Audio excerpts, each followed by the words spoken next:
Every state in Nigeria has a distinguishing factor. Today on Out on Leisure, we're taking a trip to Akwa Ibom State. Ikot Abasi is one of its 31 local government areas. There's so much many of us don't know about that town. My name is Chioma Okpara. Welcome to a program that focuses on arts, culture, and tourism. It seems like a sleepy town, but Ikot Abasi holds an integral part of our national story. Slave trade was practiced here. A lot of our young men and women were sold into slavery. I want to tell you that at that time, a lot of our good brains, agile men and women, were sold into slavery. No slave master will want to buy a moron. No slave master will want to buy a disabled person. So those people that were sold into slavery were agile men and women. This bridge of no return was first built in 1795 by the Europeans. It is so called the bridge of no return because as a slave, when you set your feet on top of that bridge, you are going straight into the ship where you will be taken off the shore of Nigeria, and will never come back to Nigeria again. In the 19th century, Ikot Abasi served as a collection point for slaves. These floating jetties have compartments where those perceived to be stubborn were kept. They used to put in some slaves here, waiting for the ship to come from Europe.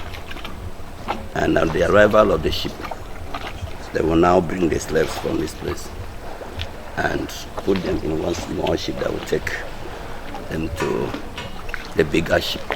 History has it that about 150 slaves were kept here at a given time, although it was originally meant to accommodate 30 persons. Men, women, boys and girls were bought from Ikot Abasi and nearby villages and brought to this bridge of no return, where a bigger ship will convey them to the West Indies, Europe, and America. The British government is supposed to give us apology for what their forebears did to our people. This bridge of no return was rebuilt and commissioned in 2014.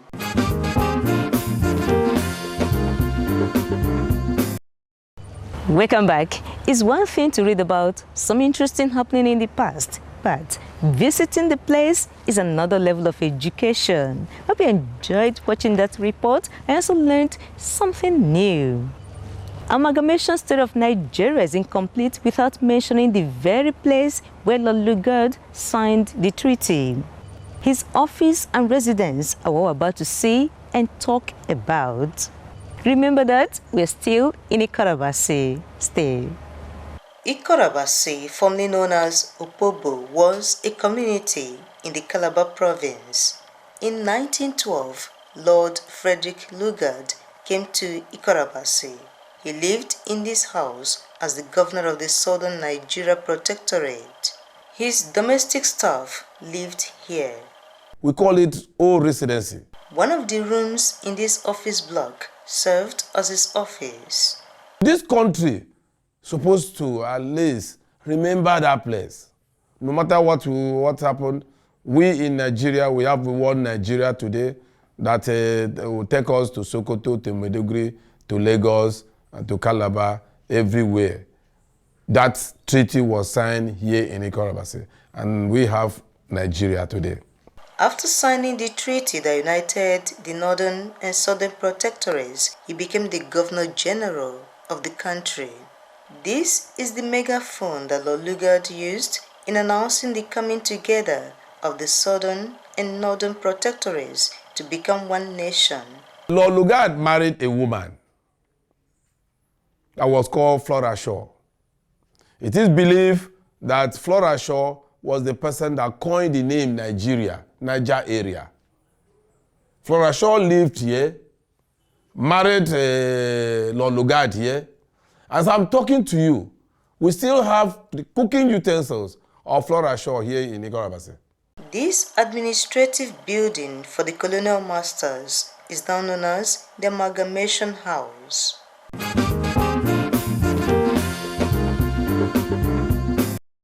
Nice to have you back. Earlier I told you that the story of Nigeria is incomplete without a good mention of Ikot Abasi. Remember that we started from 1795. You saw the bridge of no return that was built then. Then we came to 1912, 1914, amalgamation story. Now to 1929, the women's riot. Art and Leisure is here to tell you the story from another angle. Please, I don't want you to see the images we're about to show you as sensual or obscene.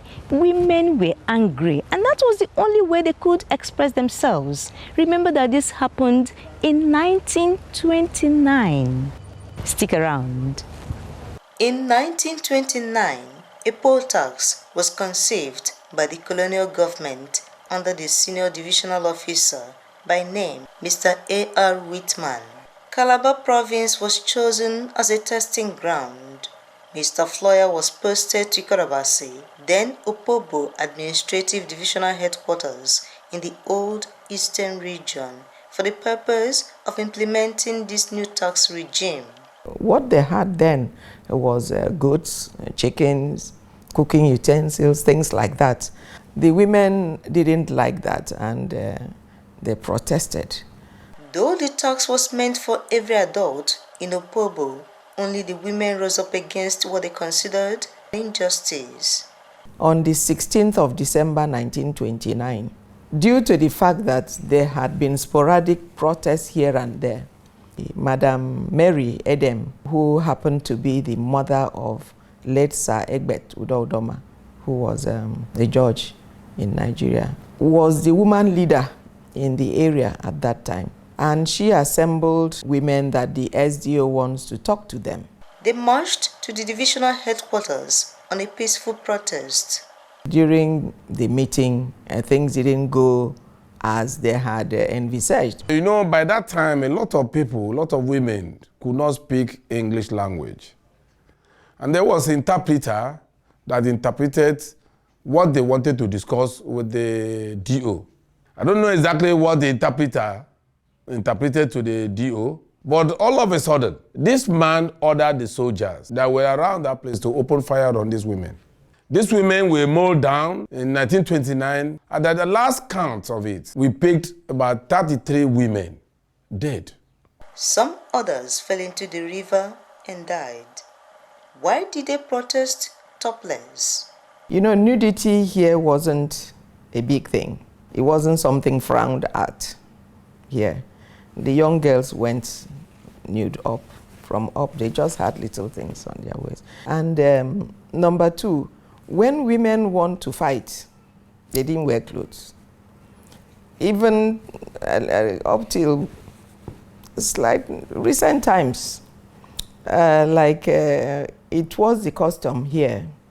If a man abuses a woman, maybe a husband abuses his wife, abuse not sexually, but used abusive language, and the wife reported to the women in that community, they will come topless to fight the man, to beat him up. It was the way the women demonstrated their anger. And at times like that, when the man hears that they are coming, of course he will take off. He will really take off, because the women coming are not young women. They will be elderly women, women that would be maybe old enough to be his mother. So he doesn't want to see that, and he will take off. That was a way of keeping the men, the husbands, in check. The killing of the women sparked off protests in other parts of the eastern region. If you don't write about what happened within your community, then people will not get to know about it. It's not as if the women in Aba didn't riot. They did also riot, but it wasn't just in Aba alone, as you've come to know. The entire thing actually took off here, because this area was to be the trial area, you know, and people from various areas started to protest and said, no, women shouldn't be taxed and so on. In Aba, that took place. In Abak, which is still in Akwa Ibom, also some women took to the streets. In Utuotumekbo is in the Ikot Ekpene side. that was also done. The leader of these women was Mrs. Adia Idem, the mother of Sir Ebet Udo Udoma. Ebet Udo Udoma was a young lawyer in Aba, and when they heard about the killing of his mother in Opobo, Iden Opobo, the women and even men in Aba started the unrest. But because Enugu, that was the headquarters of the eastern Nigeria then, was closer to Aba than Opobo. The people in Enugu had that of Aba before that of Ikot Abasi. But the actual killing started and ended here in Ikot Abasi, where we have about 33 people, women dead. But there was this distortion of history, because the people at Enugu heard about the riot in Aba, and when they were writing the history of eastern Nigeria, when they talk of 1929 women riot, they said Aba women riot, where nobody even died in Aba, but 33 died in Ikot Abasi. And it's supposed to be the riot that originated from Ikot Abasi.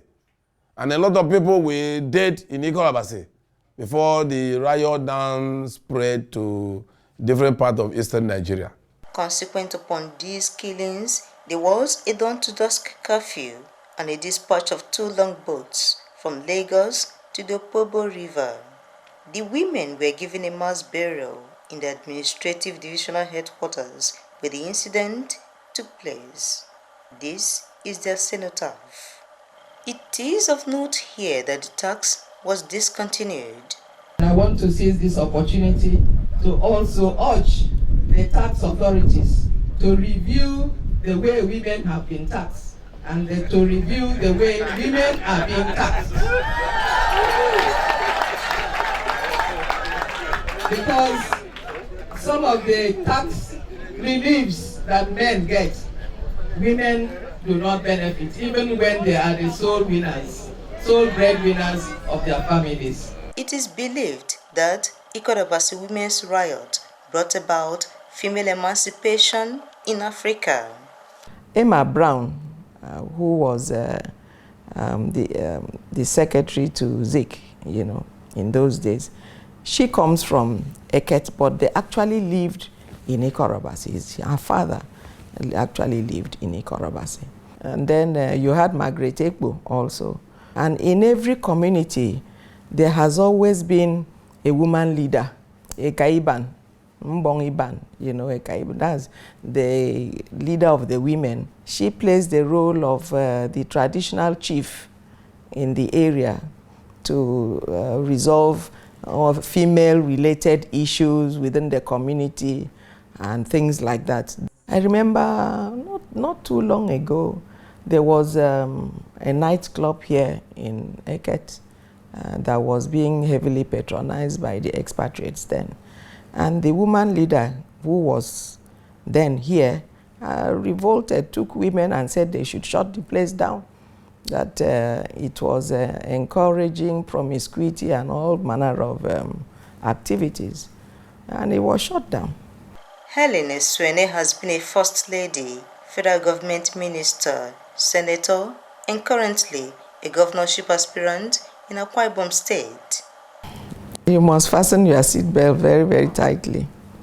And you must pray to God to give you the strength. Because, yes, it's been a male-dominated area. More so because of the violence, because of the treachery and betrayals. If it was just that, but the violence aspect is what keeps many women away, but we need to fine-tune it to a point whereby people can feel happy or satisfied that they lost an election. They would have been satisfied that, yes, they've worked for it, they worked hard for it, but too bad they didn't get it. People should be made to reach that point of satisfaction. But if people lose an election and feel bitter that they were cheated, then we are not making progress at all. Public service is not about oneself. As the name connotes, it's public service. It should be public service. More women are encouraged to get involved in politics, but here's a piece of advice. If you have children, young children, that is not the time to go into active politics because it's very demanding. It's very demanding. That phase of your life of bringing up small children where you have to help them with their homeworks every day, do the school runs, pick them up and drop them, that phase should be over. They revolted and died for what they believed in. The victims of 1929 Ikot Abasi Women's Riot are seen as heroines.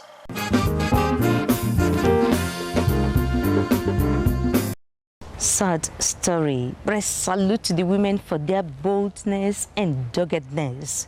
Like some of you watching, I have thought the protest started in Aba, but now we know that Aba women reacted as a result of the killing that went on in Ikot Abasi.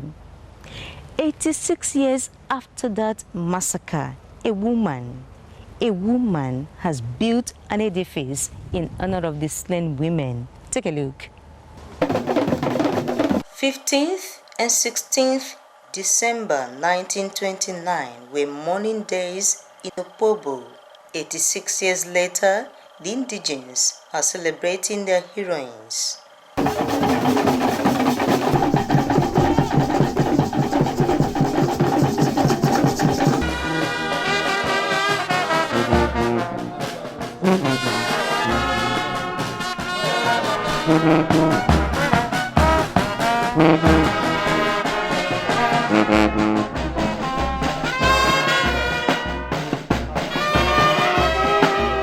Senator Helen Swene says this is her constituency project.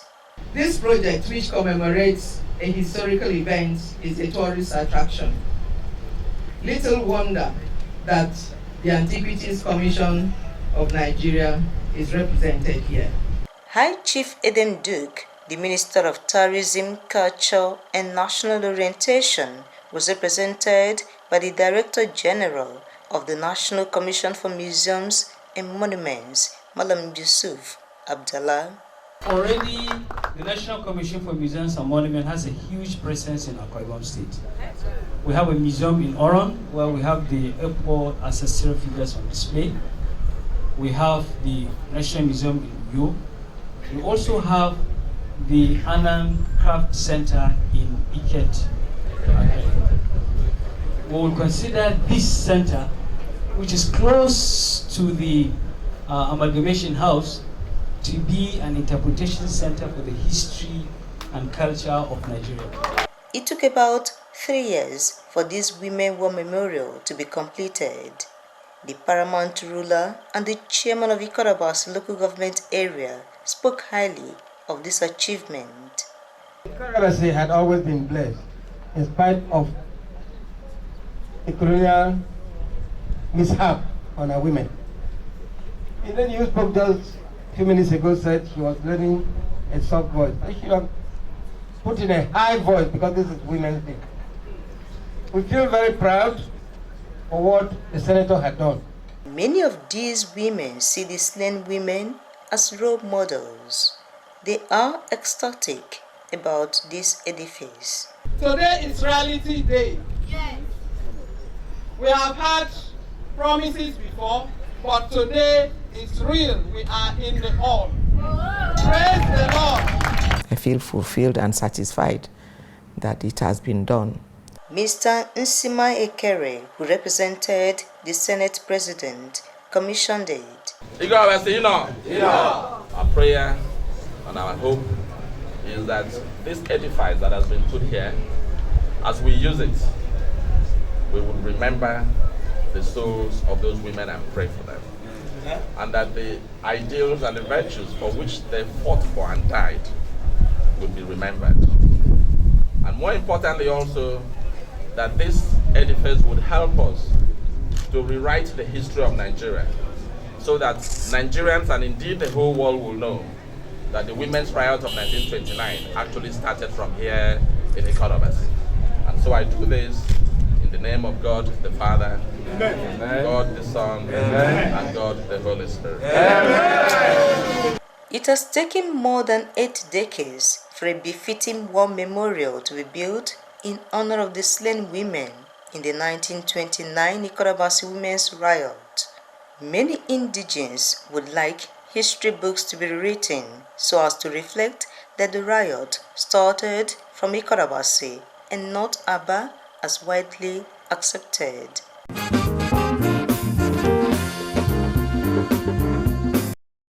Welcome back. That was how the commissioning of the project went.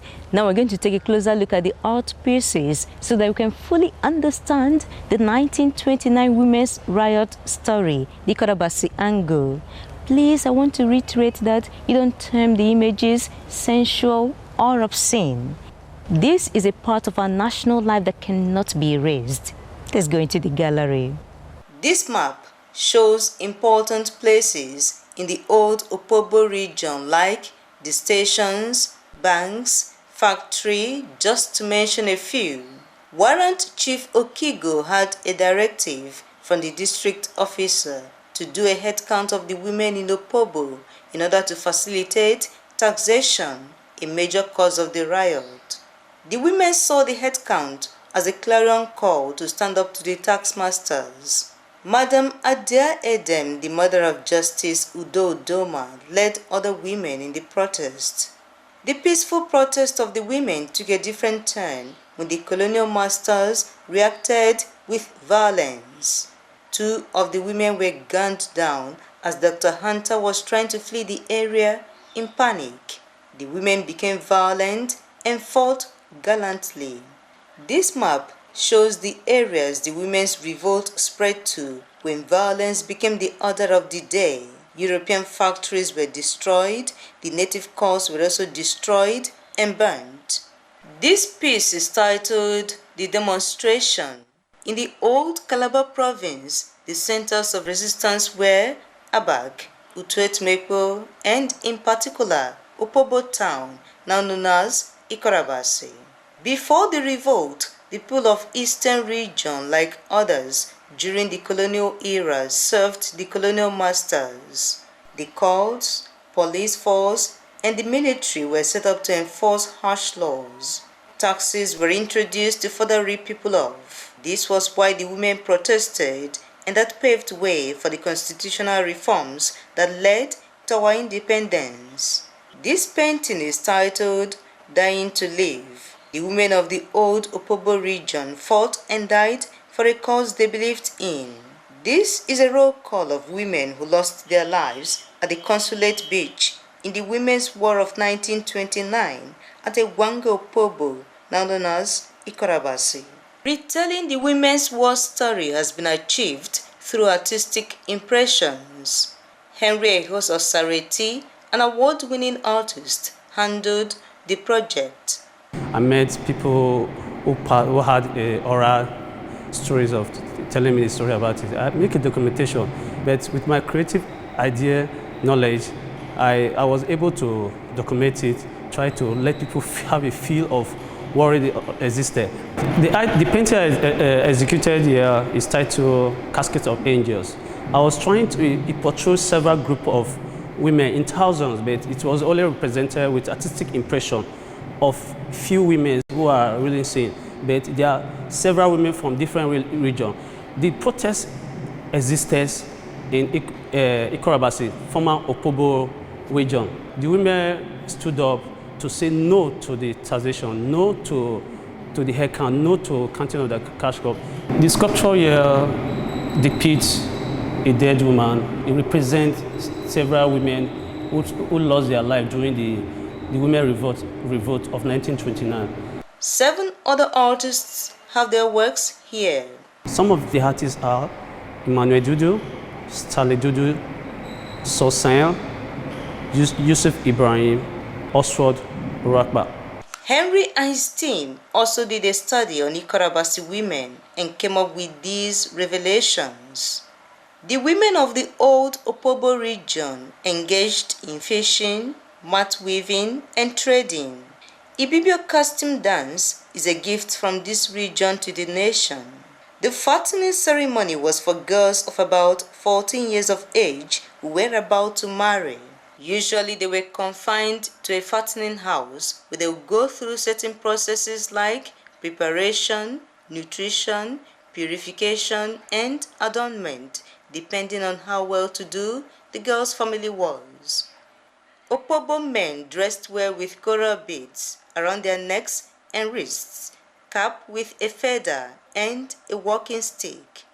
The men provided for their families through fishing and farming, and the women did not lag behind.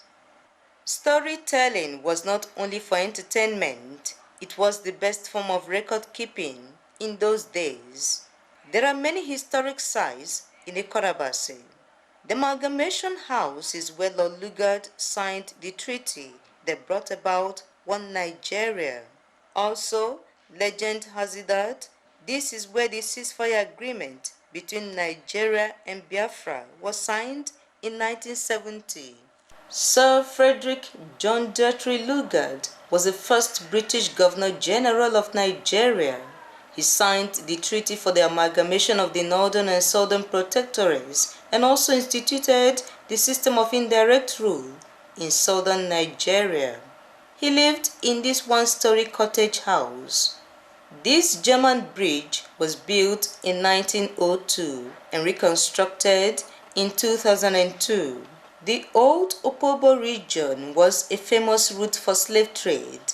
Slaves were brought from neighboring towns to this bridge of no return, where a big ship took them away to Europe, America, and the West Indies.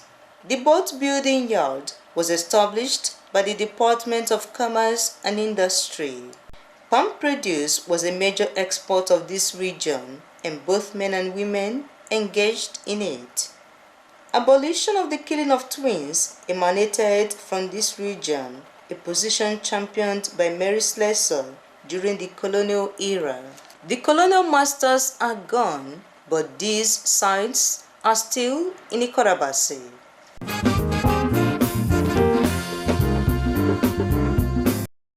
Nice to have you back. What more can I say?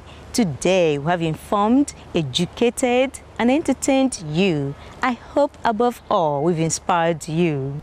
I'm proud to be a Nigerian woman. You can watch this episode again and again and again. Just visit www.artandleisure.com.ng. Please always leave a comment. By God's grace, same time next week, there'll be something new for you. My name is Chioma Okpara. Love yourself. Love Nigeria.